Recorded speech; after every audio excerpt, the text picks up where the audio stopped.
Good morning, students. Hope you all are fine at home. I had already started the geography subject of this class. So, in the earlier video, I had explained you about the atmosphere lesson. Hope you all understood the lesson. So, today I am going to start the new lesson, that is the weather and climate. So, what is weather and climate?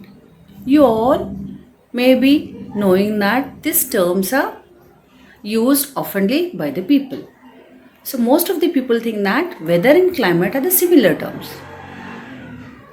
But no, these terms are different from each other. So, in this lesson, we are going to study the difference, the meaning of the weather and climate, the difference between the weather and climate, and the elements of the weather and climate. Okay, the weather is an ever-changing phenomenon of our country, of our environment. So human life on the earth is influenced by this weather than any other phenomenon of the physical environment. Okay, so we usually are affected by this weather phenomenon. So today, as you can see that many newspapers, radio, television gives the report about the daily weather report. Okay, so they also provide us the information about the weather conditions which are going to occur in the coming days.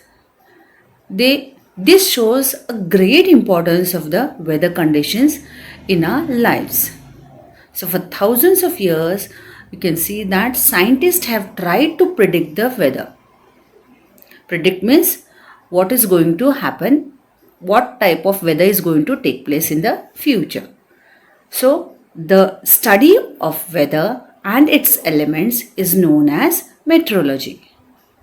So, now we are going to study the difference between the weather and climate. So, what is weather? Weather keeps changing from hour to hour and from day to day. So, weather can be defined as what? The atmospheric conditions at a given place and at a given time.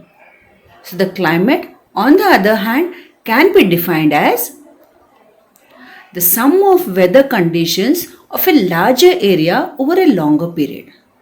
So that means the weather tells us about a short period of time and that to a particular place.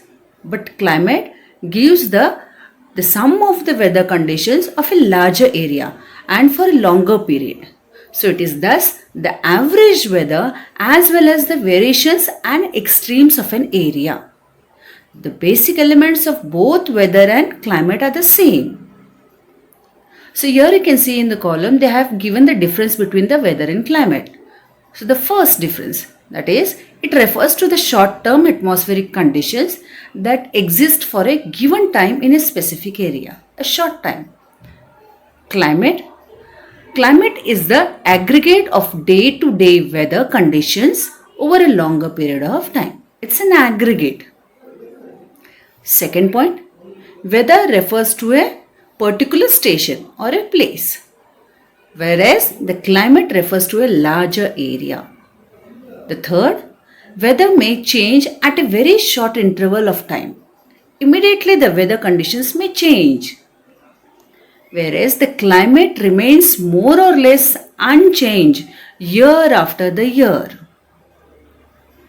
The fourth one, weather is influenced by any one of its predominant elements, any one element. That is, for example, temperature, humidity, etc. Whereas climate is the collective effect of all its elements. Now we are going to study the different elements of weather and climate. As we know that the elements are the same for weather and climate. So we are going to study together the elements of weather and climate. The atmosphere is a complex medium and its mechanism and processes are sometimes very complicated. So its nature, however, is generally expressed, tells that in terms of a few variables which are measurable. So some few variables are there which can be measured, like temperature, atmosphere, atmospheric pressure, Then humidity, precipitation, winds, clouds, etc. are some of the important elements of weather. The first element is temperature. So we are going to study about the temperature. So temperature affects all the major elements of weather, including air pressure, cloud formation, humidity and precipitation.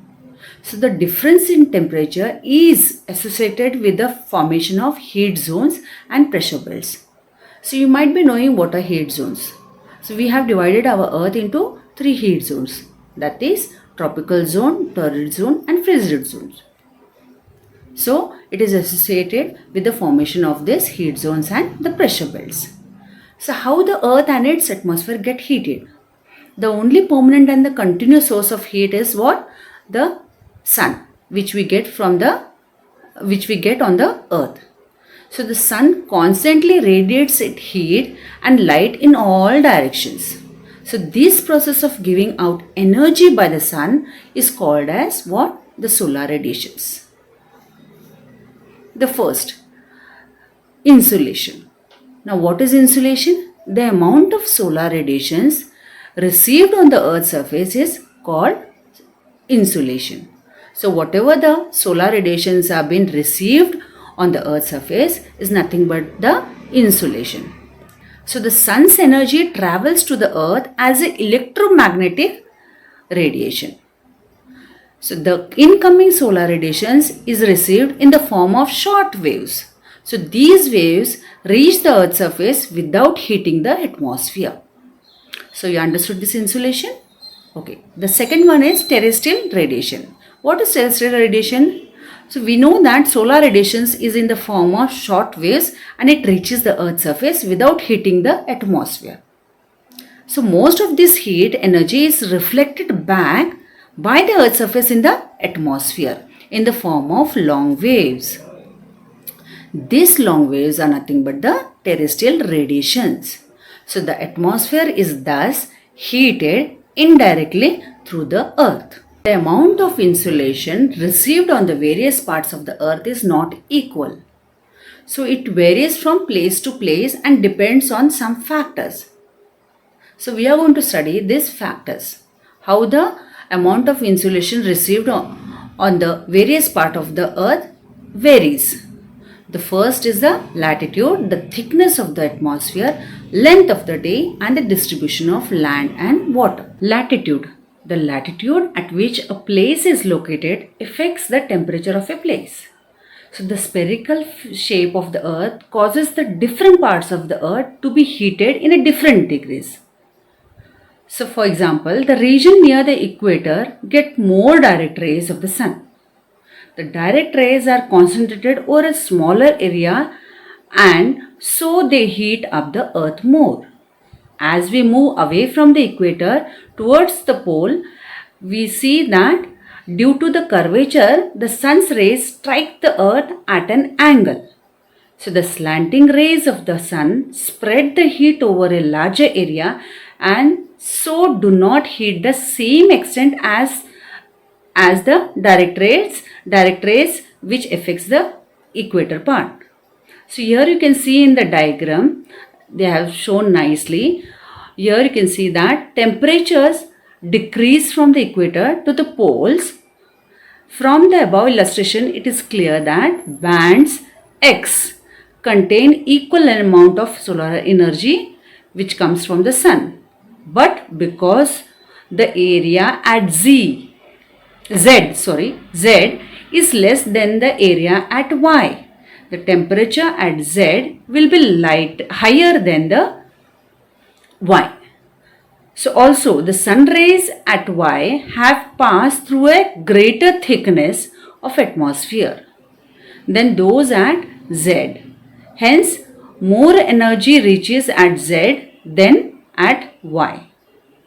So thus the temperature decreases as the distance increases from the equator towards the pole.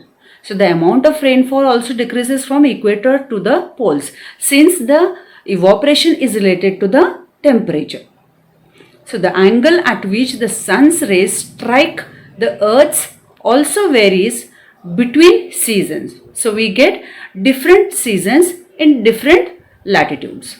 So in June, the sun's rays are more direct in the northern hemisphere than in the southern hemisphere. Thickness of the atmosphere. The intensity of insolation at the Earth's surface also depends on the thickness of the atmosphere. So the insolation received per unit area at the polar region is minimum because of the thickness of the atmosphere. Next, the length of the day. The length of the day determines the duration for which the sun's rays and energy is received at a place. Next, the distribution of land and water. Land absorbs and reflects more heat than the water because the specific heat of the land is less than the water. So land is heated and cooled in the much shorter period than water. So the land gets heat up and cools down early than the water.